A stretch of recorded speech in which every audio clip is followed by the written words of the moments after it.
Nona, apa Anda tidak tidur semalam? Dorman yang masuk ke kamar memiringkan kepalanya melihat Camilla yang matanya bengkak. Bisa dibilang energiku terkuras habis oleh drama yang kacau. Drama yang kacau, Nona? Iya, ada hal-hal seperti itu. Camilla menggelengkan kepalanya sedikit, menatap buku harian Permaisuri Mariana yang tergeletak di atas meja. Sepertinya aku salah pasang taruhan. Seharusnya aku tidak berjudi. Bagaimana ini? Aku sudah menandatangani kontrak. Kenapa aku langsung tanda tangan sih? Aku seharusnya menandatangani kontrak setelah memeriksa seluruh isi buku harian. Kenapa aku terburu-buru sekali? Dan apa benar dengan menyampaikan isi buku harian, amarah Aisla akan mereda? Rasanya malah bisa makin marah. Sudahlah. Diam di sini juga tidak akan menghasilkan solusi. Bagaimanapun, aku harus menemuinya kan? Camilla menatap keluar jendela yang masih berangin kencang, lalu bangkit dari tempat duduknya. Anda mau kemana, Nona? Rumah kaca. Camilla langsung menuju rumah kaca tempat ketika Raja Roh berada. Oh, dia datang, dia datang. Bagaimana hasilnya? Seolah sudah menunggu, mereka langsung mendekat begitu Camilla masuk. Amarah Aisla, maksudku, apakah dia bisa ditenangkan? Kalian juga tahu kan kalau saudara kalian itu tidak waras. Entahlah. Apa? Apa wanita itu berbohong? Dia bilang jika Aisla melihat apa yang dia miliki, amarahnya akan hilang. Seharusnya kita tidak mempercayai wanita itu. Kurasa aku harus bicara dengannya dulu. Bagaimana cara bertemu Aisla? Ikuti kami. Aisla selalu berada di tempat yang sama. Tidak jauh kok dari sini. Tidak bisakah kita memanggilnya ke sini saja? Harus aku yang keluar. Padahal selama datang ke sini saja aku hampir membeku. Ayo cepat, cepat. Ketika Raja Roh itu mendesaknya seolah-olah mereka tidak mendengar perkataan Camilla. Beneran deket kan? Apapun yang terjadi, aku harus melihat akhirnya. Entah pergi dari sini atau mengutuk semuanya. Camilla mengencangkan mantelnya dan dengan cepat mengikuti di belakang mereka. Itu, di sana. Perkataan mereka tidak bohong. Ketiga Raja Roh tiba di tepi danau yang tidak jauh dari istana utama dan menunjuk ke satu tempat secara bersamaan. Seseorang berdiri linglung di tengah danau yang membeku. Itu adalah wanita yang dia lihat pada upacara penobatan. Dia berbalik perlahan, seolah merasakan kehadiran mereka. Camilla melihat tatapan sedingin es tertuju padanya dan dengan hati-hati mendekatinya selangkah. Saya datang atas permintaan seseorang bernama Mariana.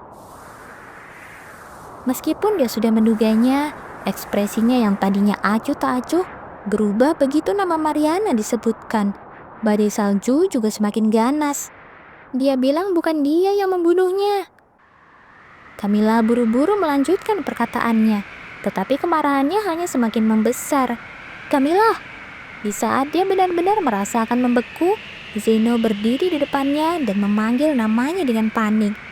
Zeno, kamu itu hantu, tidak bisa menghalangi angin. Tetapi yang mengejutkan, anginnya berhenti. Angin yang membuatnya tidak bisa membuka mata perlahan berhenti. Camilla sedikit mengangkat kepalanya dan mengamati situasi. Aisla menatap Zeno dengan tatapan sedikit linglung. Pedang pelindung. Mulutnya terbuka untuk pertama kalinya. Pemilik terakhir pedang, mengapa kau ada di sini? Dia mengenali pedang yang digunakan Mars. Dia sepertinya sudah tahu siapa orang terakhir yang mencabut pedang itu. Dia bunuh diri. Apa? Camilla tidak menyia-nyiakan celah saat angin mereda dan dengan cepat melanjutkan perkataannya. Mars, pria itu, dia mengakhiri hidupnya sendiri. Permaisuri Mariana tidak membunuhnya. Camilla menyampaikan persis apa yang dia lihat di buku harian kepada wanita yang matanya terbelalak itu. Mariana, maafkan aku, Mars. Belati di tangan Mariana mengarah ke Mars. Pria itu tampak sangat terkejut melihat dia mengarahkan belati padanya. Mariana yang melihat semua itu melanjutkan perkataannya dengan suara bergetar. Ini perintah yang mulia. Dia menggigit bibirnya dan meneteskan air mata. Ayah dan ibu, dia bilang akan membunuh keduanya, juga seluruh keluarga kami. Dia memegang perutnya dengan tangan yang tidak memegang pedang. Bahkan anak ini, air mata kembali jatuh dari mata Mariana. Maafkan aku, Mars. Mars menatapnya lama tanpa berkata apa-apa, lalu tersenyum samar. Lakukanlah sesuai kehendakmu. Mars, aku selalu berada di pihakmu. Mata permaisuri Mariana bergetar tanpa henti melihatnya, yang sama sekali tidak menunjukkan tanda-tanda pertahanan. Akhirnya, tangannya yang memegang belati itu jatuh. Larilah, Mars. Cepat lari. Yang mulia tidak akan membiarkanmu lolos, jadi cepatlah pergi. Namun alih-alih menjauh, Mars justru melangkah mendekat. Aku tidak akan pergi kemanapun. Mars, pria yang terakhir kali tersenyum cerah padanya itu mengayunkan tangan wanita yang memegang belati itu ke dadanya sendiri. Mars! Saat itu, Aisla yang merasakan ada sesuatu yang aneh dengan aura Mars, menapakkan diri dan menemukan Mars sekarat karena ditikam oleh belati yang diayunkan Mariana. Aisla, maaf. Itu adalah akhir dari kisah mereka. Tidak mungkin. Itu bohong. Aisla tidak bisa langsung menerima perkataan Camilla. Mas bunuh diri. Kenapa? Kenapa demi wanita seperti itu? Kenapa? Melihat badai salju kembali muncul, Camilla buru-buru melanjutkan perkataannya. Itu adalah anak Mars. Apa? Udara di sekitarnya terhenti. Anak yang dikandung permaisuri Mariana. Itu anaknya Mars. Bingung kan? Ya, aku tahu betul perasaan itu. Aku juga bergadang semalaman dengan perasaan seperti itu. Anak itu, anak Mars. Iya benar. Tertulis jelas di buku harian Mariana bahwa anak di perutnya adalah anak Mars. Dan dia bertekad menjadikan anak itu kaisar. Kalau begitu, semua kaisar yang telah memimpin kekaisaran Gracia selama ini adalah keturunan Mars.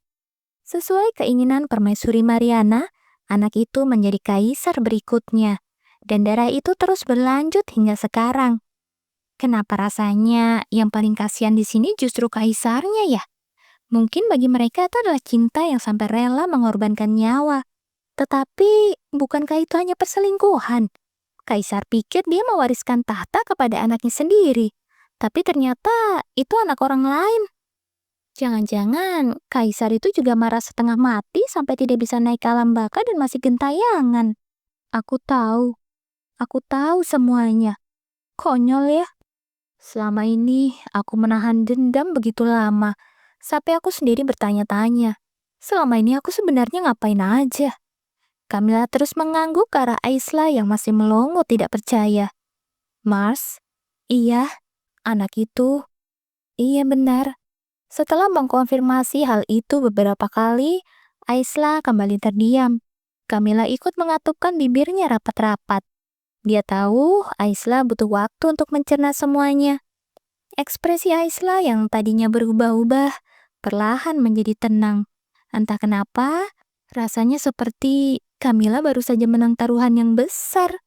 Bagaimanapun, fakta bahwa Mars tidak dikhianati oleh kekasihnya tampaknya cukup meredakan amarah Aisla. Dasar bodoh. Suara Aisla terdengar tak bertenaga, seolah-olah dia merasa hampa. Dia hanya menatap danau yang membeku itu dengan tatapan kosong. Sosoknya terlihat sangat kesepian. Jadi, disinilah tempatnya. Tempat Mars mengembuskan nafas terakhirnya. Selama ratusan tahun ini, apa yang Aisla pikirkan? Apakah dia terus membayangkan sosok sahabatnya yang telah tiada? Itukah alasannya dia tetap berada di sini? Sambil berdecak pelan, Camilla menyentuh kalung yang melingkar di lehernya. Sudahlah, lakukan saja. Sebenarnya sayang sekali harus digunakan sekarang. Tidak, sebenarnya ini sangat sayang. Setelah ragu sejenak, Camilla melepas kalungnya dan menggenggamnya dengan kedua tangan. Seketika, permata hitam pemberian Arsian itu mulai memancarkan cahaya redup. Aisla? Mata Aisla yang tadinya kosong kini melebar. Mars? Dia ada di sana. Sahabat yang wajahnya mulai memudar dalam ingatannya, kini berdiri tepat di hadapannya. Sahabatku yang paling berharga. Sesuatu mulai menetes dari mata Aisla. Wah, air mata roh musim dingin ternyata adalah es. Butiran kristal es yang berkilauan jatuh tak henti-hentinya dari matanya. Aisla tahu ini hanyalah ilusi. Dia tahu ini hanyalah wujud yang diciptakan oleh kekuatan Divine Beast. Tapi dia tidak bisa memalingkan wajahnya. Sahabat yang sudah lama tidak ia temui itu masih tersenyum cerah ke arahnya. Sesuatu yang dingin jatuh di dahi Camilla. Hujan turun dengan deras.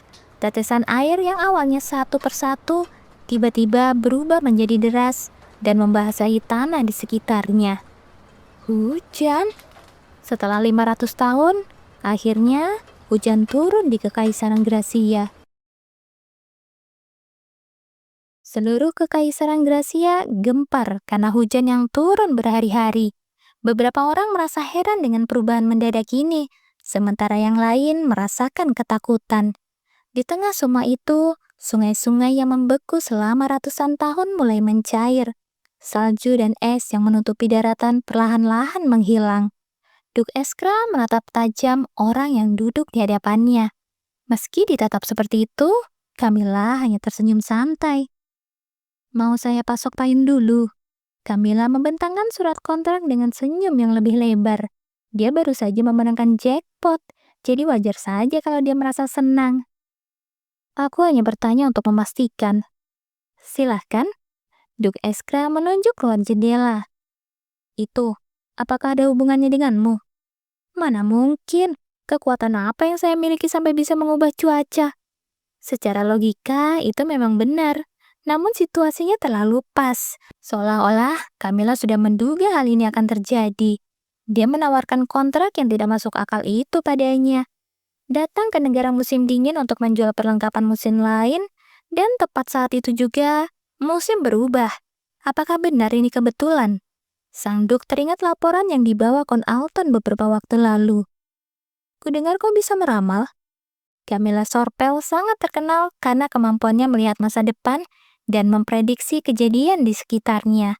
Saat pertama kali mendengar itu, Sang Duk hanya tertawa karena menganggapnya konyol. Namun sekarang, apakah kau sudah tahu sejak awal? Jika tidak ada penjelasan lain yang masuk akal. Ya, apakah itu penting sekarang? Yang penting adalah saya dan Anda sudah menandatangani kontrak di waktu yang tepat. Ekspresi Duk Eskra terlihat tidak puas saat menatap kontrak di tangan Camilla. Pasalnya, yang dia butuhkan saat ini memang perlengkapan musim lain. Jangan bilang Anda ingin membatalkan kontrak sekarang. Seperti yang tertulis di kontrak, pembatalan sepihak akan dikenakan denda sebesar 30% dari nilai kontrak. Kau pikir aku sudah lupa dengan kontrak yang baru kutandatangani beberapa hari lalu? Nah, kalau begitu, mari kita bekerja sama agar tidak ada yang rugi. Duk Eskra kembali terdiam. Dia menatap Camilla dengan tatapan yang sangat dalam. Bapak-bapak ini mulai lagi. Sejujurnya, ditatap tajam seperti itu membuat Camilla merasa tidak nyaman. Rasanya seperti rahasianya sedang dibongkar. Umurmu 17 tahun kan? Benar, tapi kenapa?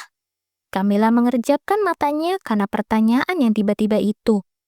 Apakah dia mau meremehkannya karena dia masih muda?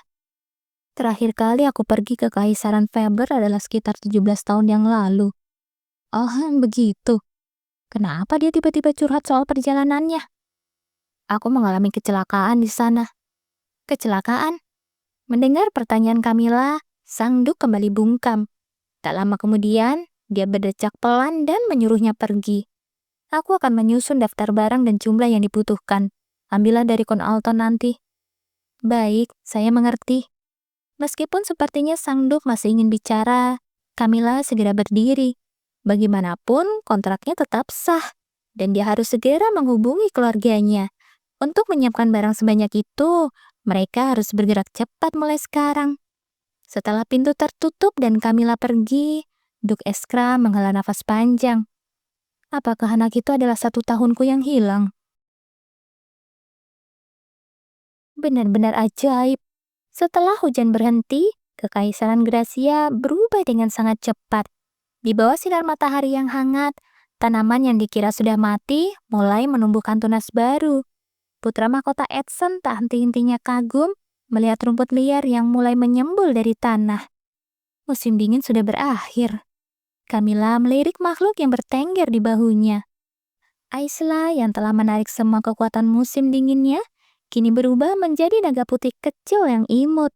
Sebagai gantinya, kini ada si kuning, raja roh yang menguasai musim semi. Karena kekuatannya yang tertahan lama dilepaskan sekaligus, kecepatan penghijauan daratan di sini sungguh luar biasa. Bahkan sekarang terasa panas. Sinar matahari tidak hanya hangat, tapi mulai terasa terik. Jubah tebal tidak lagi dibutuhkan. Sepertinya dua negara akan berlutut di hadapanmu. Seluruh kekaisaran Fabler juga gempar mendengar berita ini. Wajar saja, karena sekarang telah lahir pasar perdagangan yang sangat besar. Kudengar semua orang berebut ingin menjalin hubungan dengan keluarga Sorpel. Putra mahkota Edson juga ikut mengomentari kontrak besar ini. Ini baru perdagangan tahap pertama. Untuk saat ini, Camilla baru mengirimkan daftar barang yang paling mendesak ke keluarga Sorpel. Karena terlalu banyak hal yang harus diatur, Camilla tidak bisa langsung kembali ke Fabler. Dia harus menetap di sini untuk sementara waktu sebagai perantara. Saya dengar Yang Mulia akan kembali besok. Kenapa? Apa kau merasa sedih karena aku pergi? Camilla mencoba mengatur ekspresi wajahnya agar tidak terlihat terlalu senang. Tentu saja, saya sedih karena harus ditinggal sendiri di sini. Begitukah? Kalau kau sesedih itu, mungkin aku harus mengatur ulang jadwal kepulanganku. Gila apa nih orang? Mana berani saya menahan Yang Mulia yang sibuk. Meskipun sayang, mari kita bertemu lagi nanti di Kekaisaran. Edson tertawa kecil. Kali ini aku juga akan pura-pura tertipu. Edson berdiri dan mendekati Camilla, lalu menyelipkan helaian rambut Camilla ke belakang telinganya. Sampai jumpa lagi, Nona Sorpel. Mendengar suara tawanya yang dekat di telinga, Camilla menundukkan kepalanya sedikit. Baik, Yang Mulia. Kediaman Duk Eskra? Maksud Anda, saya harus tinggal di rumah keluarga Eskra? Benar, bukankah itu lebih baik daripada tinggal sendirian di sini? Lagi pula, Duk juga akan segera kembali ke sana. Saya hanya ingin memastikan, apakah saya sedang diusir? Tentu saja tidak. Siapa yang berani mengusir Anda? Sepertinya aku memang diusir. Ekspresi Camilla menjadi masam. Segera setelah putra mahkota Edson pergi, Kon Alton datang membawa usulan itu. Dia menyarankan agar Camilla tidak tinggal sendirian di istana tamu yang sudah kosong, melainkan pindah saja ke kediaman Duk Eskra. Saya tidak terlalu suka menumpang di rumah orang lain, karena dulu dia sudah terlalu sering merasakannya. Menumpang? Mana ada yang berani memandang rendah Anda, Nona Camilla? Bosmu tuh yang berani. Belakangan ini dia selalu menatapku soal ingin memakan orang. Apakah selama ini Anda merasa tertekan di sini? Kon Alton bertanya dengan wajah cemas. Kenapa ekspresinya begitu? Melihat tatapan iba sang Kon, Camilla sedikit bingung. Oh, apa dia tahu kalau aku anak tiri? Apa dia pikir aku ditindas di rumah? Ya, dia pasti sudah menyelidiki latar belakangku sebelum kontrak dimulai. Waktu kecil dulu, saya memang harus sering menjaga sikap dan perasaan orang lain. Bahkan sampai baru-baru ini pun begitu. Dia harus berjuang mati-matian agar tidak terbunuh. Camilla menjawab seadanya sambil tertawa hambar. Mengingat masa-masa sulit itu, situasinya sekarang sudah jauh lebih baik. Namun, entah kenapa, wajah Kon Alton malah semakin muram. Saya sangat menyarankan Anda untuk pindah ke kediaman Duk. Kenapa sih paman satu ini? Karena Kon Alton terus mendesak dengan sangat gigih, akhirnya Camilla mengalah. Akan saya pikirkan. Melihat Kon Alton yang terus mempromosikan kelebihan kediaman Duk, Camilla merasa makin curiga. Perasaanku tidak enak. Ada sesuatu yang mengganjal, seolah-olah ada rahasia besar yang tidak dia ketahui. Ngomong-ngomong, Nona Camilla, tidak lama kemudian, Kon Alton bertanya dengan hati-hati. Mengenai cincin itu. Ini, Camilla menatap cincin rubi di jarinya. Sepertinya semua orang menyukai cincin ini. Sebelumnya Duk Eskra juga begitu. Kenapa sekarang Kon Alton juga tertarik? Padahal ini hanyalah cincin peninggalan ibunya. Tidak ada istimewanya. Meskipun memang pengerjaannya agak luar biasa. Bagi Camilla yang punya mata tajam terhadap perhiasan, cincin ini memang dibuat dengan sangat rapi. Tapi tidak sampai tahap membuat semua orang terus-menerus bertanya tentangnya. Apakah Anda tidak mendengar pesan apapun dari ibu Anda tentang cincin itu? Sama sekali tidak. Fakta bahwa cincin ini diberikan oleh ayah kandungnya kepada ibunya pun baru dia ketahui baru-baru ini dari Raffi. Begitu ya. Mendengar jawaban itu, Kon Alton menghela nafas kecewa tanpa suara. Benar-benar aneh. Merasakan tatapan penuh tanya dari Camilla, Kon Alton hanya bisa memberikan senyum canggung yang terlihat sangat dipaksakan.